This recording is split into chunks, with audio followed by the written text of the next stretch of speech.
There is a question that cosmologists do not usually ask out loud. Not because it is unanswerable, it probably is, but because it sits at the exact point where physics stops and something else begins. Something that doesn't have a clean name. The question is this: if the universe ends, truly ends, and all information about its existence is erased, did it ever happen? Not, will it be remembered? We already know the answer to that. In the long run, no. Every mind will cease. Every record will dissolve. There will come a time so far from now that the phrase "far from now" becomes almost meaningless. A time when nothing is left that could remember anything. The deeper question is whether existence itself requires a witness. Whether reality is a property of matter and energy, something a universe has on its own, or whether it is a relationship, a conversation between the cosmos and the minds inside it. Because if it's the second one, if reality requires an observer to be real, then the universe, in erasing all its observers, will be reaching backward through time and undoing itself. And 50 videos into asking the biggest questions I know how to ask, questions about time and black holes and dark energy and the quantum nature of space-time, I think we have to go there. This is the last one. Let's make it count. Let's start with what we know. The universe is dying. Not dramatically, not all at once, but with the patient, indifferent certainty of a law that has never been broken. The second law of thermodynamics. Entropy increases. Always. The universe moves from order to disorder, from complexity to simplicity, from structure to smear. And the question is not whether this ends everything. The question is only, which ending? We have three main candidates. The heat death, the most likely, the most quietly devastating. The universe keeps expanding. Galaxies drift apart until no two can ever reach each other again. This is already happening, already accelerating. The space between galaxies growing faster than light can cross it. The galaxies redshift into invisibility, each one sliding off the edge of the observable universe forever. Stars exhaust their fuel. The last red dwarfs, the smallest, most miserly stars, burning hydrogen at a glacial pace, gutter out somewhere around 10 quadrillion years from now. What remains? White dwarfs, neutron stars, black holes. The cold remnants of stellar death. These too slowly decay. Quantum tunneling bleeds energy from white dwarfs over timescales measured in 10 to the power of thousands of years. Black holes evaporate through Hawking radiation, the very largest ones persisting for 10 to the power of 100 years. A number so large that writing it out would take more space than the observable universe. And then, nothing moves. Or rather, everything is still moving, technically. Every particle vibrates with whatever thermal energy remains. But every region of space has the same temperature, the same density, the same energy level as every other. There is nowhere for energy to flow. No gradient, no difference. And difference is everything. Life runs on differences. Thought runs on differences. A synapse fires because ions flow from high concentration to low. A star shines because its core is hotter than its surface. A wind blows because one place is warmer than another. Remove every difference in the universe, and you remove every process, every event, every cause, every change. This state, maximum entropy, thermal equilibrium, is called the heat death. And it is not death by explosion or collapse or some violent terminus. It is death by sameness. The universe fading into a perfect, unbroken, featureless grey. Not cold, temperature requires difference. Not dark. The distinction between light and dark requires somewhere darker than somewhere else. Just uniform, infinite, eternal, still. The Big Rip. Faster, more violent, less certain, but not ruled out. Dark energy, the force behind the universe's accelerating expansion, may not be constant. We have measured it as constant so far, but our measurements are young. If dark energy is actually a dynamic field, one that grows stronger over time, the expansion it drives will eventually outpace everything. First, galaxy clusters are torn apart. Dark energy overcomes their gravity. Then galaxies. Then solar systems. Then planets, their surfaces flying apart faster than rock can hold together. Then molecules, the bonds between atoms snapping. Then atoms themselves, electrons ripped from nuclei. Then, in the final instant, nuclei torn apart. In this scenario, the universe ends not with a whisper, but with the simultaneous, comprehensive destruction of every structure at every scale, all at once. The Big Rip does not come for each thing in turn, it comes for everything together. The estimated timeline, if it happens, approximately 200 billion years from now. Comfortably far. But the mechanisms are in motion today. Proton decay. The quiet dismantling of matter itself. Even in a universe that avoids the heat death and the Big Rip, even if the expansion settles, the black holes take their time, and the universe coasts gently forward, there is still this. Extensions of the standard model of particle physics predict that protons, the building blocks of atomic nuclei, are not permanently stable. They should decay, slowly, absurdly slowly, into lighter particles and radiation. The predicted timescale, approximately 10 to the 34th years. 1 followed by 34 zeros. The current age of the universe is roughly 14 billion years. The proton decay timescale is 20 orders of magnitude longer than the age of the universe. We are talking about a duration so vast that the age of the universe from beginning to today is, by comparison, less than the blink of an eye within an eye within an eye.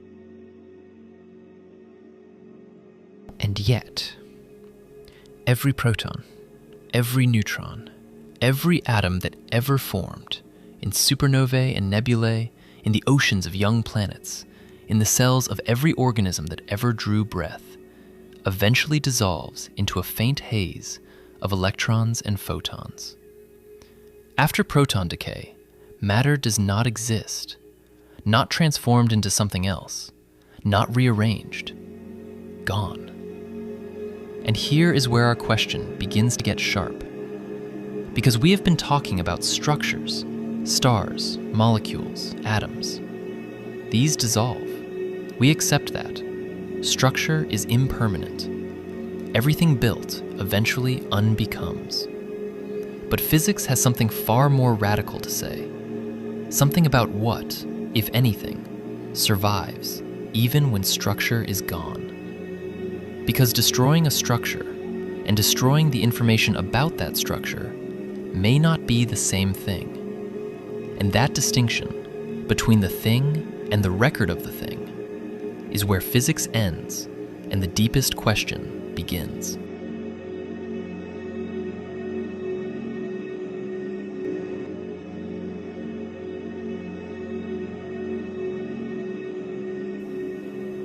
In 1974, Stephen Hawking made a prediction that he would spend the rest of his life trying to reconcile with everything else he knew. Black holes, he showed, emit radiation, not from inside, nothing escapes a black hole's interior, but from the event horizon itself, through a quantum mechanical process in which virtual particle pairs pop into existence near the boundary, one particle falling in and one escaping outward. This escaping radiation carries energy away from the black hole. The black hole loses mass.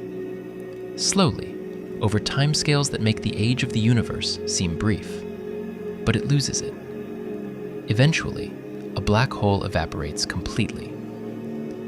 The problem, the catastrophic, profoundly unsettling problem, is what happens to everything that fell into it. When matter falls past an event horizon, all the information about that matter disappears from the observable universe.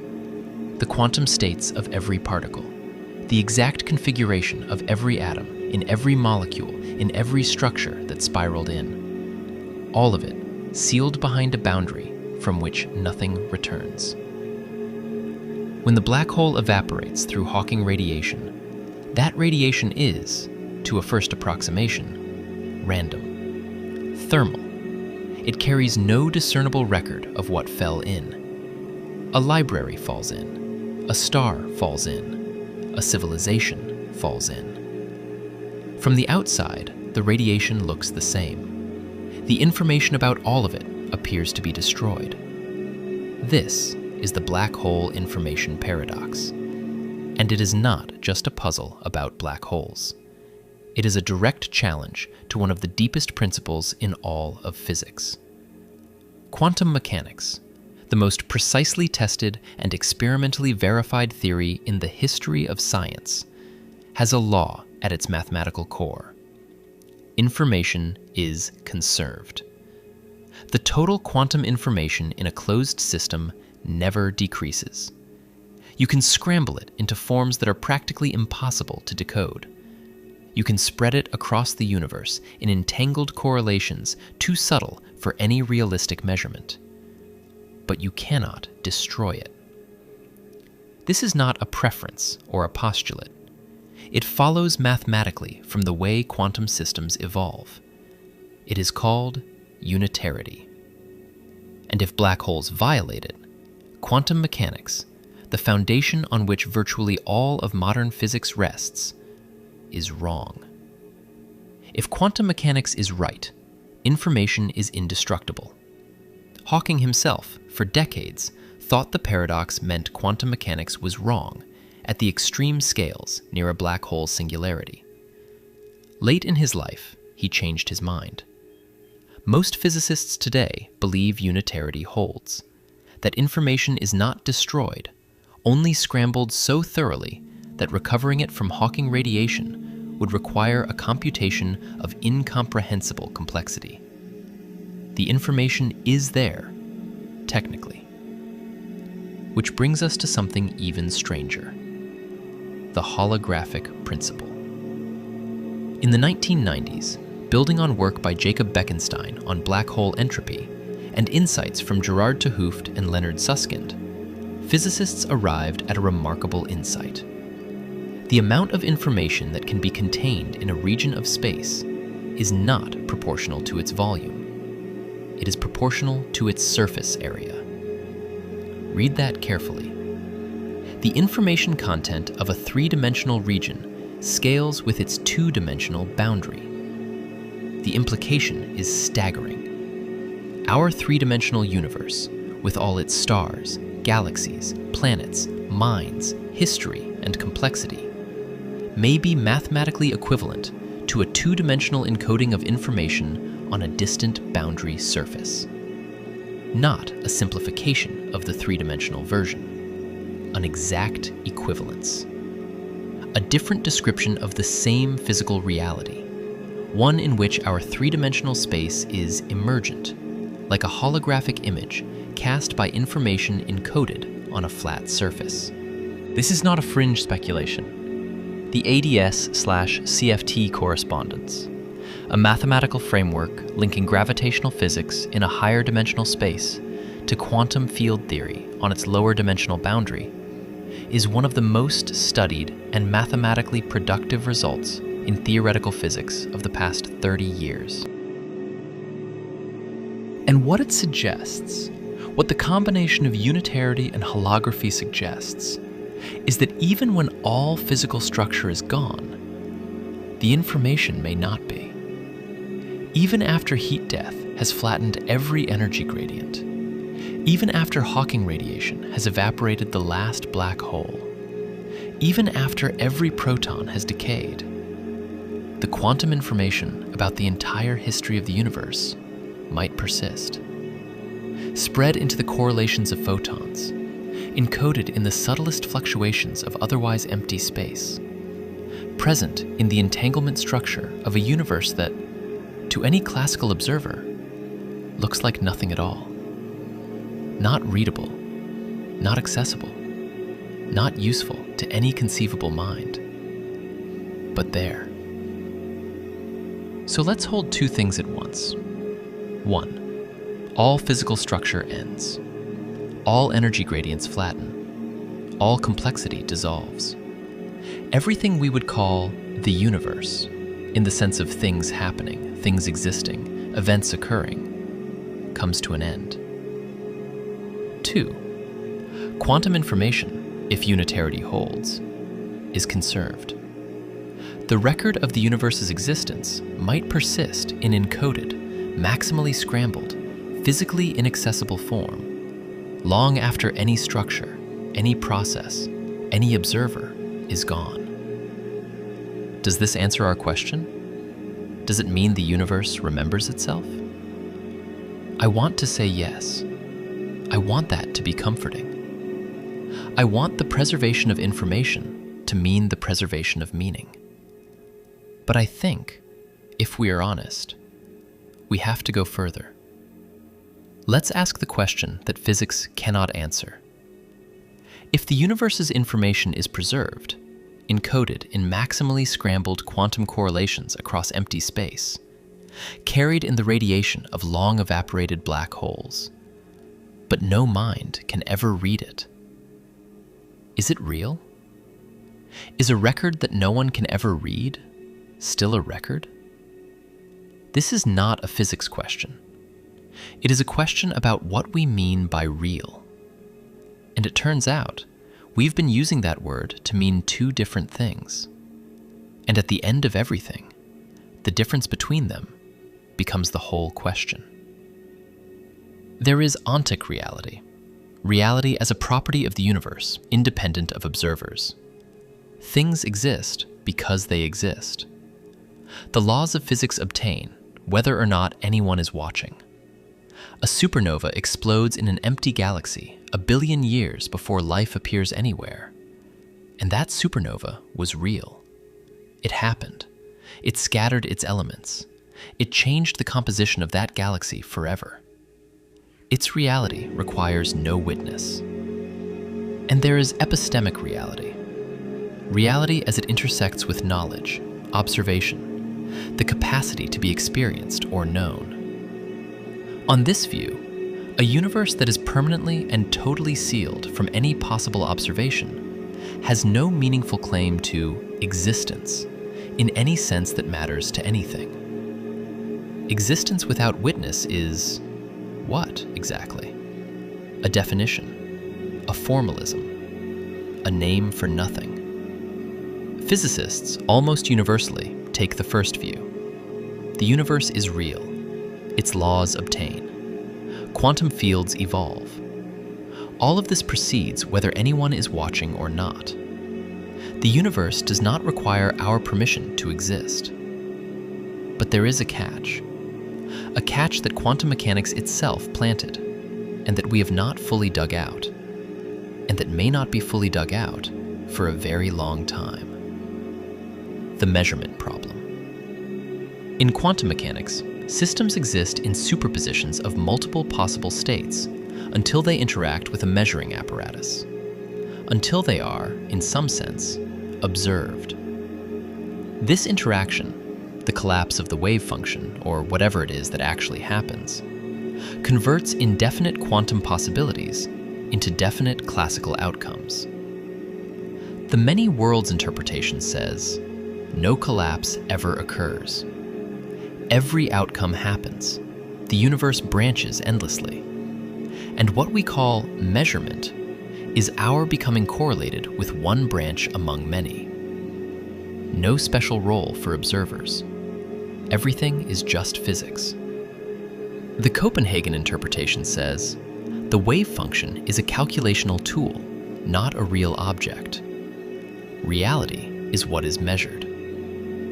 The question of what happens when no one is measuring is not a physics question. It is a category error.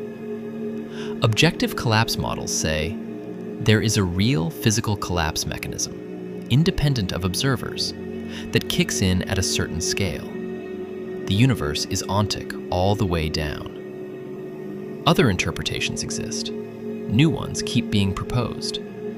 None has been proven. None can currently be tested in a way that would decide between them. But every interpretation confronts the same raw fact.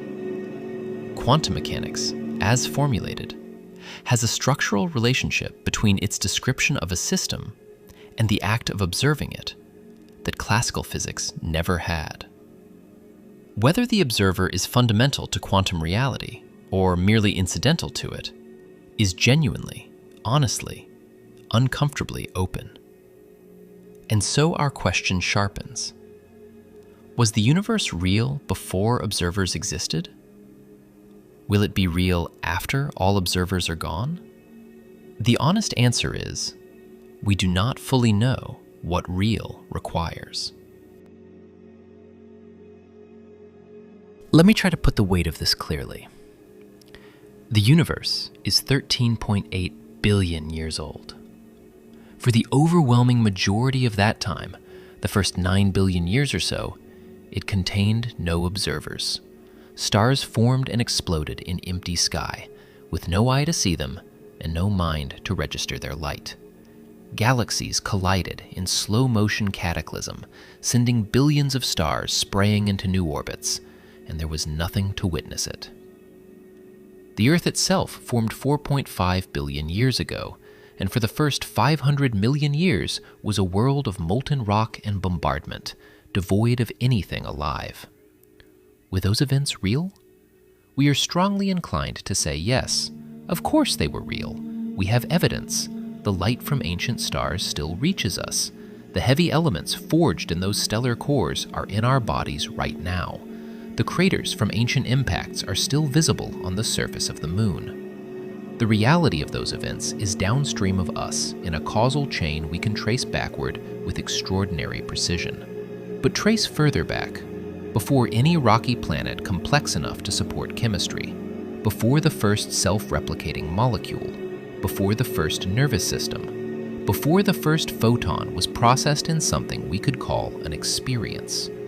Were those moments real? We say yes. We assume yes. The physics says nothing about their unreality. But we cannot know yes from within this framework, because knowing is something minds do. And in those moments, there were no minds. We can only know that they were real because we are here now, reading the evidence backward through time. Our existence is what makes their reality legible to anything. There is something recursive here that makes the mind slide. The universe created observers. Observers make the universe legible. In some deep sense, the universe knows itself through us, through every mind that has ever looked up at the night sky and tried to understand what it was looking at. We are, as has been said in different ways by different people across centuries of science and philosophy, the universe becoming aware of itself. In the far future, the last observer will die. There is no path around this. Entropy's patience is absolute.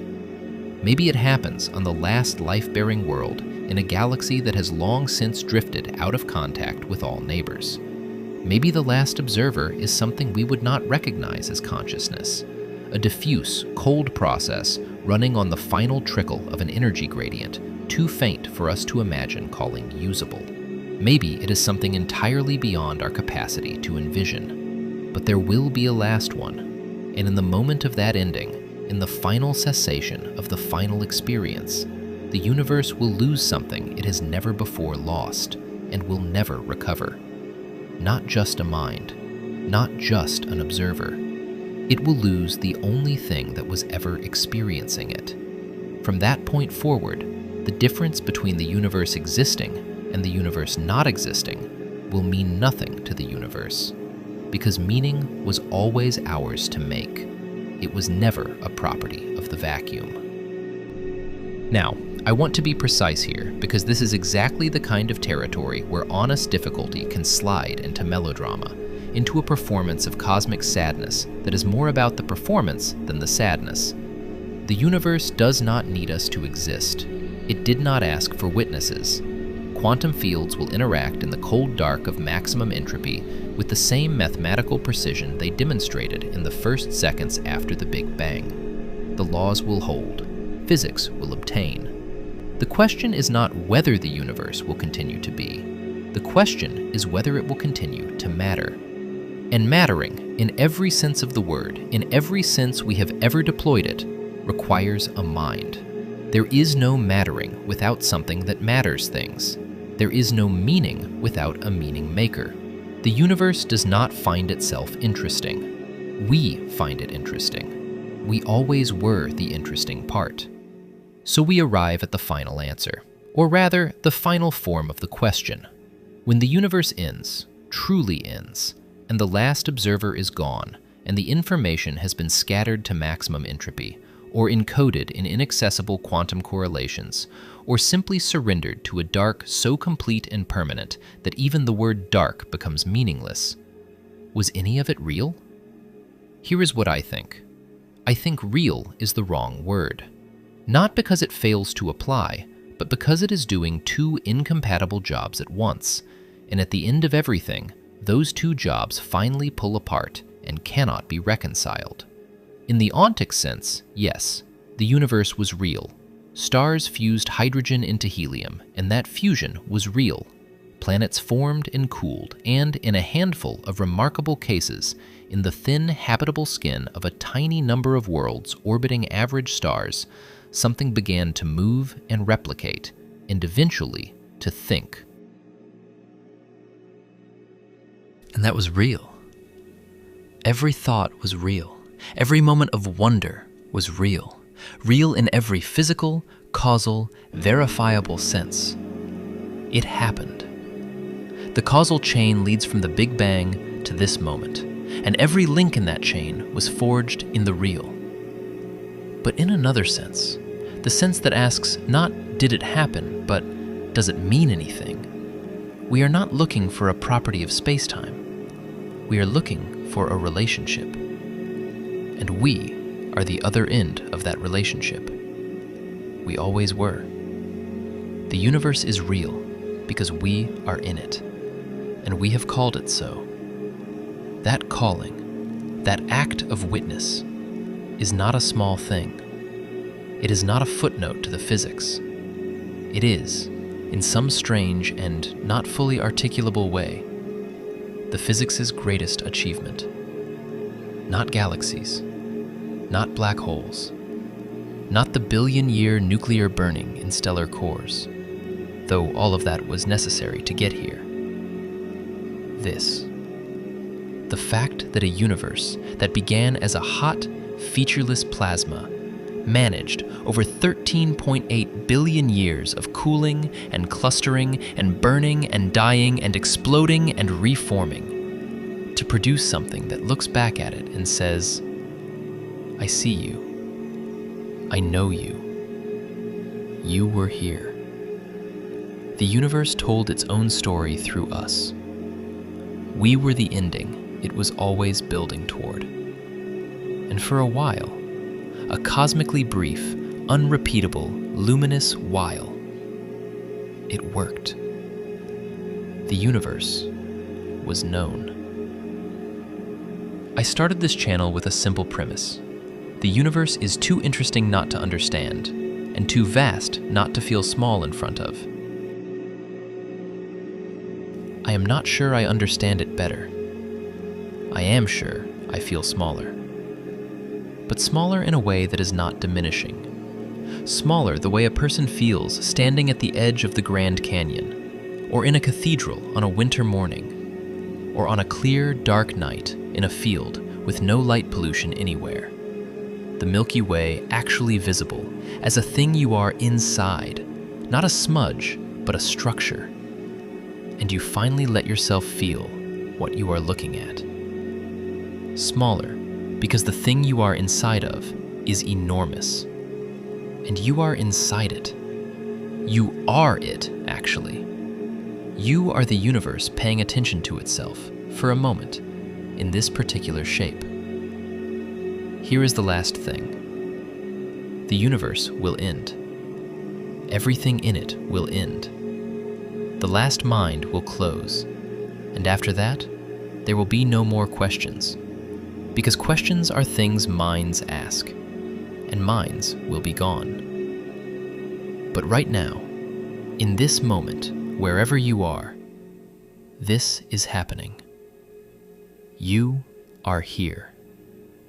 Somewhere, a room, a commute, a sleepless night, you chose to spend some of your finite, irretrievable time asking the largest questions you could find.